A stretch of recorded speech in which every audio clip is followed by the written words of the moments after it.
may natanggap po akong one-time final demand letter galing sa isang lawyer dahil daw po sa unpaid namin na hospital bill na nagkakahalaga ng 20,000 pesos na tumubo na po at naging 60,000 pesos na.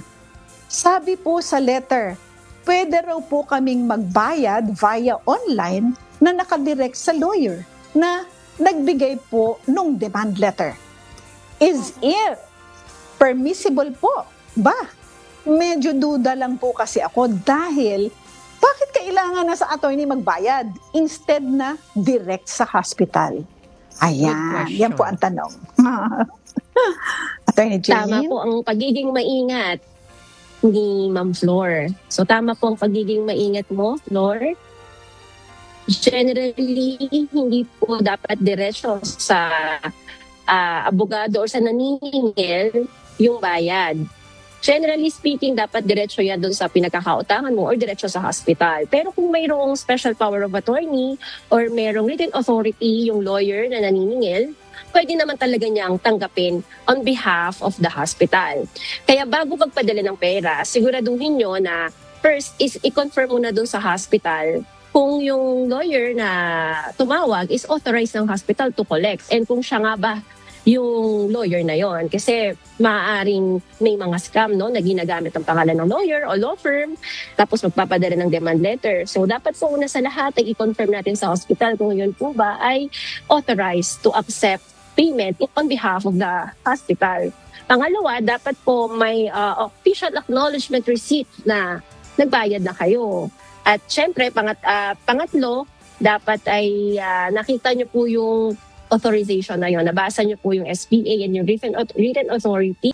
Napaka-kumpleto sumagot ni Attorney Jane. Bilib na bilib ako sa kanya. So ano yung una niyang sinabi? Siguraduhin po ninyo na talagang may authorization itong abogado. Lawyer. So, tanungin nyo itong lawyer, itong hospital. Ito po ba ang talagang abogado nyo? Ito po ba ay may authorization po na kumolekta sa akin? Kasi kung hindi, please, mag-ingat po kayo. Ang dami pong scammer ngayon, ang dami nanloloko, ang dami nagpe-fake ng identity.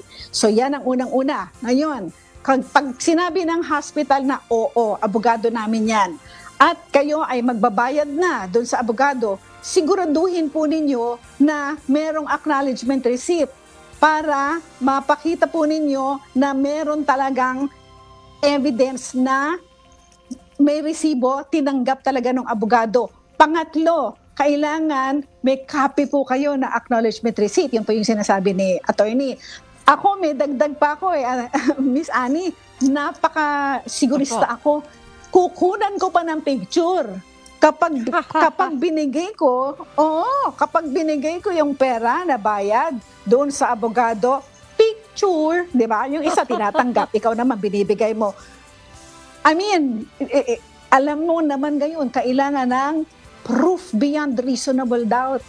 Kaya kung wala kang proof beyond reasonable doubt, patay. Sayang naman yung pagdemanda mo. Kung sabihin ng abogado na, ay hindi ko natanggap yan. Walang binayad yan.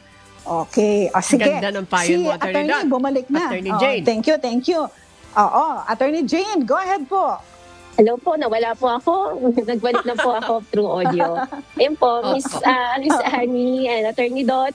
So balik po tayo doon. So huwag kalimutan na humingi ng acknowledgement receipt or official receipt from the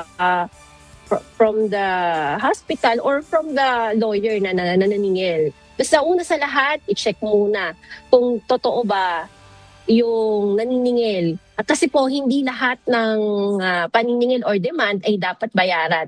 At hindi naman lahat ng nakasulat ay dapat paniwalaan agad. Maganda pa rin po tayong nag-iingat. At syempre po, kung mayroon tayong panahon at pagkakataon, kumonsulta po sa abogado. Thank you very much, Attorney Jane Yonson Ripoll mula sa MCGI Law Center. Attorney Jane, thank you po! Po sa Diyos sa pagkakataon, Miss Annie, Attorney Dot. Thank you, Attorney Dot, Attorney Jane. Oo, isa ka sa sinasaluduhan ko, napakahusay na abogada. If you liked or learned from this video, please click subscribe.